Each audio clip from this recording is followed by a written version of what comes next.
अस्सलाम वालेकुम जी व्यूअर्स, उम्मीद है आप लोग खैरियत से होंगे। आज हमारे टॉपिक है किनेटिक एनर्जी। टॉपिक पर आने से पहले आप लोगों से एक रिक्वेस्ट है, अगर आप लोगों ने अभी तक मेरे चैनल को सब्सक्राइब नहीं किया तो चैनल को सब्सक्राइब कीजिएगा। वीडियो पसंद है तो इसे लाइक और शेयर ज़रूर कीजिएगा। तो सबसे पहले हम लोग किनेटिक एनर्जी को डिफाइन करेंगे।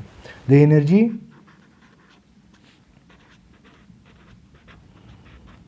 Energy stored in a body due to its motion is called kinetic energy.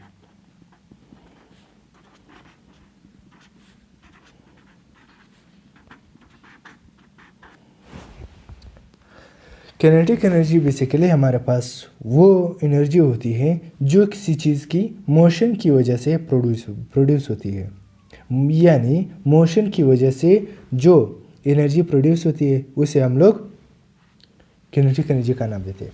अब अगर हम लोग मिसाल ले लेंगे, एग्जांपल हम लोग अगर यहाँ पे ले लें तो हमारे पास बहुत सारे एग्जांपल्स है जो कि एनर्जी प्रोड्यूस होती है मोशन की वजह से। अब यहाँ पे जो एक कॉमन एग्जांपल है वो हमारे पास है विंड। विंड की अगर हम लोग मिसाल ले लें तो विंड हवा जब चलती है, moving air is called wind. जब हवा चलती है तो उसमें भी एक एनर्जी होती है। उसमें एनर्जी किस तरह होती है, अगर हम लोग देख लें जो विंड मिल्स है जो मुख्तलिफ पर्पज़ के लिए यूज़ होते हैं, विंड मिल्स जो कि मुख्तलिफ पर्पज़ के लिए यूज़ होती है। आजकल बिजली बनाने के लिए, पुराने ज़माने में पानी निकालने के लिए हम लोग यूज़ करते थे। बेसिकली विंड मिल्स में हमारे पास एक पंखा होता था जो हवा की मदद से चलता था।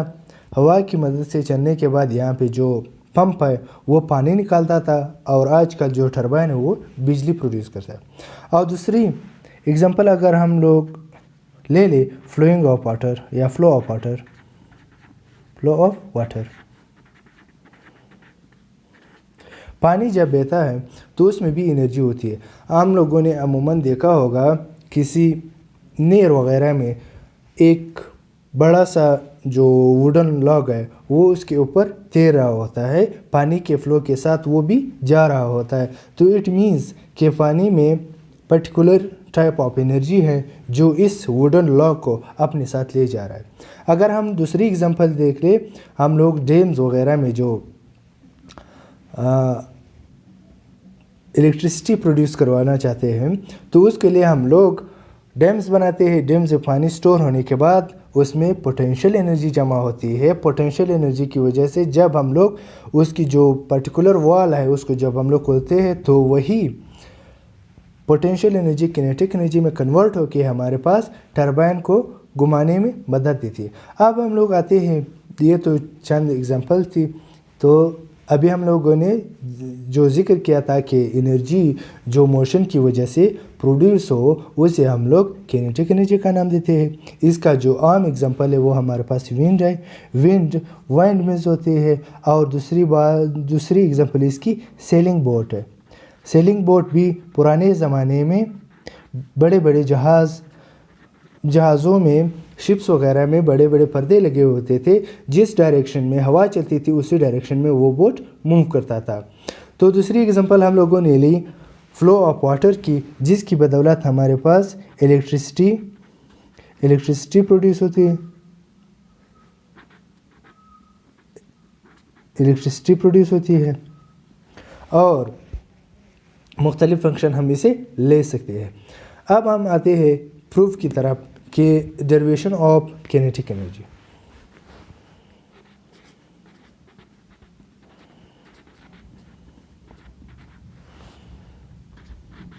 किनेटिक एनर्जी अब हम लोग आते हैं कि वर्क जो हम लोगों ने पढ़ा था, वर्क पे मैं ऑलरेडी वीडियो बना चुका हूँ। अगर आप लोग देखना चाहते हैं तो आप लोग देख सकते हैं। तो वर्क हमारे पास किस चीज़ के बराबर था, एफ एस। एफ एस के बराबर था। अब यहाँ हमारे पास work in the form of kinetic energy है, तो हम लोग W को रिप्लेस करेंगे किसी से, K से, K equal to F s. अब हम लोग इसको प्रूफ करेंगे कि किस तरह किनेटिक एनर्जी वर्क डन की बराबर है। तो as we know that K E is equal to F s. अब अगर हम लोग देख ले, as we know that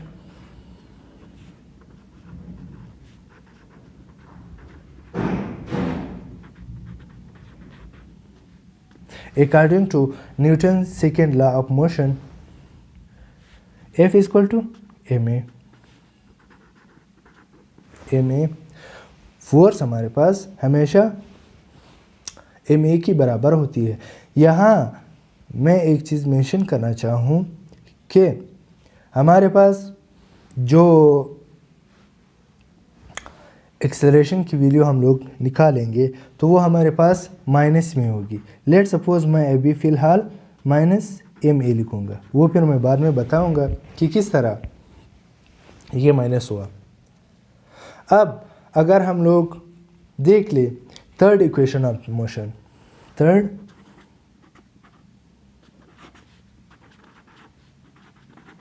equation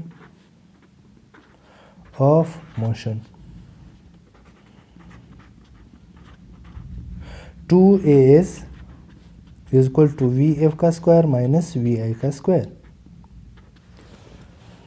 यहाँ हम लोग s को, क्योंकि हम लोग s फाइंड कर रहे हैं, f की वैल्यू हम लोगों ने निकाल दी। अब s की बारी है, तो s is equal to v f का स्क्वायर माइनस वी आई का स्क्वायर अपॉन 2a। ये 2a यहाँ पे मल्टीप्लाई है, यहाँ आके डिवाइड हो जाएगा। अब हमारे पास इसको हम लोग इक्वेशन 1 का नाम देंगे, इसको हम लोग इक्वेशन 2 का नाम देंगे, इसको हम लोग इक्वेशन 3 का नाम देंगे। अब हम वो पर्टिकुलर कंडीशंस अप्लाई करेंगे जो किनेटिक एनर्जी के लिए लाजमी है। पहली बात यह है कि एक बॉडी जब किनेटिक एनर्जी की वजह से मोशन कर रहा होगा तो उसे एक अपोजिट फोर्स लगेगा जिसे हम लोग फ्रिक्शनल फोर्स कहते हैं। लेट सपोज बॉडी यहाँ तक आई, रुक गई, तो इसका मतलब ये है कि इसकी वी आई की कुछ वैल्यू थी। लेट सपोज हम लोग यहाँ लेते हैं v i is equal to v, लेकिन वो आके रुक गई। जब वो रुक गई तो उसकी वी एफ हमारे पास 0 हो गई, क्योंकि वो रुकी। वी आई वी की बराबर थी, इसकी कुछ ना कुछ वेलोसिटी थी, लेकिन वी एफ 0 हुआ। इस वजह से 0 हुआ क्योंकि वो आखिरकार रुकेगा। इसने कुछ डिस्टेंस भी कवर कर लिया जो डी की शक्ल में हमारे पास है, जो एस हम लोग रिप्रेजेंट कर रहे हैं। अब मैंने जो यहाँ पे माइनस का साइन लगाया था, माइनस का साइन मैंने इसलिए लगाया था कि ये बॉडी मूव करते हुए उसे एक फोर्स लगी जो इसकी अपोजिट है। जो इसकी अपोजिट फोर्स है वो है फ्रिक्शनल फोर्स। क्योंकि फ्रिक्शनल फोर्स की वजह से इसकी जो एक्सेलरेशन है, जो फोर्स एक्सेलरेशन दे रहा है, जो फोर्स की वजह से बॉडी में एक्सेलरेशन प्रोड्यूस होता है, वो एक्सेलरेशन रिटार्डेशन फोर्स में कन्वर्ट होगा। जब एक्सेलरेशन रिटार्डेशन में कन्वर्ट होगा तो हम लोग यहाँ पे माइनस साइन लगाएंगे। अब सिंपली हम लोग पुटिंग द वैल्यू ऑफ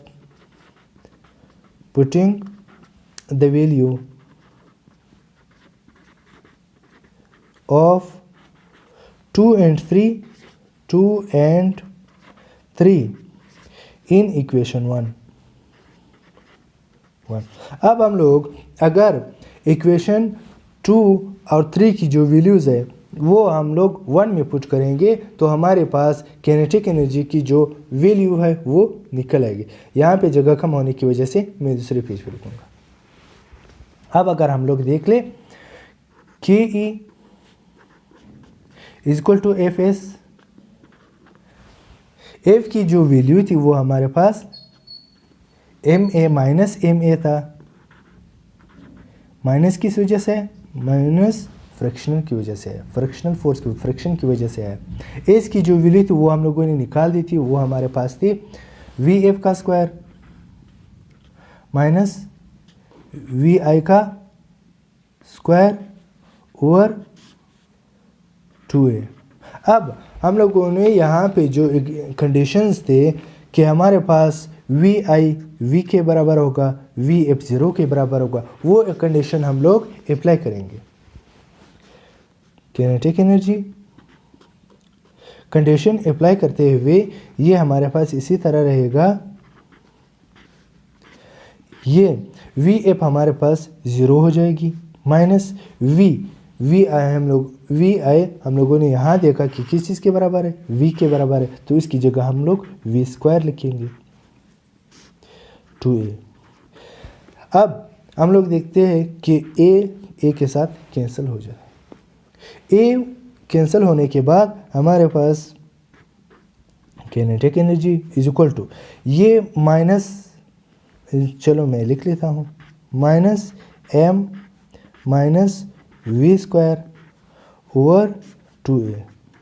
अब ये b माइनस है, ये भी माइनस है, माइनस माइनस प्लस, ये दोनों कैंसिल हो जाएंगे। Kinetic energy is equal to m v square, sorry एक कैंसिल हुआ था ऊपर, ओवर 2। जो किनेटिक एनर्जी की हमारे पास इक्वेशन बना वो है किनेटिक एनर्जी 1/2 mv स्क्वायर, ये हमारे पास किनेटिक एनर्जी की इक्वेशन है। अभी इसमें हम लोग ये देखते हैं कि जो बॉडी मूव कर रहा होता है, इससे हम लोगों को किनेटिक एनर्जी की एक डिफिनेशन भी मिली। जो बॉडी मूव कर रहा होता है तो उसकी एक मास तो ज़रूर होगा, दूसरी इसकी कुछ ना कुछ वेलोसिटी होगी। जब इसकी वेलोसिटी होगी और मास होगा तो वो हमारे पास किनेटिक एनर्जी की इक्वेशन पर पूरा उतरेगी। अब हम लोग अगर देख ले, किनेटिक एनर्जी बेसिकली हमारे पास एनर्जी होती है जो मोशन की वजह से, बॉडी की मोशन की वजह से प्रोड्यूस होती है, उसे हम लोग किनेटिक एनर्जी का नाम देते हैं। यहाँ हम लोग एग्जांपल लेते हैं विंड की। विंड मुख्तलिफ काम करती है, विंड मिल्स पंचक्की जो हम लोग कहते थे वो चलाती है, सेलिंग बोट्स में मदद देती है। दूसरी फ्लो ऑफ वाटर है जिसे हम लोग बिजली पैदा करते हैं। अब हम लोग अगर डेरिवेशन की बात करें तो डेरिवेशन में हमारे पास work is equal to F S है, क्योंकि वर्क हमारे पास बेसिकली जब किसी चीज़ पे फोर्स अप्लाई होगा, वो डिस्टेंस कवर करेगा, तो उस वक्त हम लोग उसे वर्क का नाम देते हैं। फिर kinetic energy is equal to F S है, उसको प्रूव करने के लिए हमारे पास यही क्वेश्चन बनते हैं, work is equal to F s. अब हम लोग एफ की वैल्यू और एस की वैल्यू फाइंड करते हैं। एफ की वैल्यू हम लोगों ने न्यूटन सेकेंड लॉ से निकाल दी, जो हमारे पास माइनस एम ए की बराबर है। अब हम लोग थर्ड इक्वेशन मोशन से एस की वैल्यू निकालेंगे। थर्ड इक्वेशन ऑफ मोशन को यूज़ करते हुए हम लोगों ने एस की वैल्यू निकाल दी, जिसको हम लोगों ने नाम इक्वेशन 3 का दिया था। अब हमारे पास जो मैंने यहाँ पे माइनस साइन पुट किया था, वो मैंने इस वजह से पुट किया था क्योंकि अगर एक बॉडी मूव कर रही होती है तो उस पर फ्रिक्शन भी लग रहा होता है, इस वजह से उसकी जो एक्सेलरेशन है वो रिटार्डेशन में चेंज होता है, वक्त के साथ साथ आखिर वो रुक ही जाता है। जब वो रुकती है तो उसकी वी एफ 0 हो जाती है, v i equal to v के बराबर। वी के बराबर इसलिए होता है क्योंकि कुछ ना कुछ वेलोसिटी तो होगी। अब हम लोग अगर पुट करें इक्वेशन 2 और 3 को किस चीज़ में, इक्वेशन नंबर 1 को, तो हमारे पास बनेगा kinetic energy equal to F S. F की वैल्यू हम लोगों ने पुट की, वी एस की वैल्यू पुट की। अब हम लोग वो कंडीशंस अप्लाई करेंगे कि के किनेटिक एनर्जी आखिर ख़त्म हो जाएगी। जब ख़त्म होगी तो उसकी वी एफ 0 हो जाएगी क्योंकि वो रुक गई। जब वी एफ 0 हो जाएगी तो हम लोगों इसको 0 के बराबर पुट करेंगे, वी आई को वी के बराबर पुट करेंगे। अब माइनस साइन, अब ए कैंसिल हुआ, एक्सेलरेशन एक दूसरे के साथ कैंसिल हुआ क्योंकि ऊपर मल्टीप्लाई है और नीचे डिवाइड है। अब हम लोग अगर देख ले तो ये भी माइनस प्लस है, ये दोनों कट जाएंगे, हमारे पास एम स्क्वायर बनेगा। ये हमारे पास किनेटिक एनर्जी की इक्वेशन में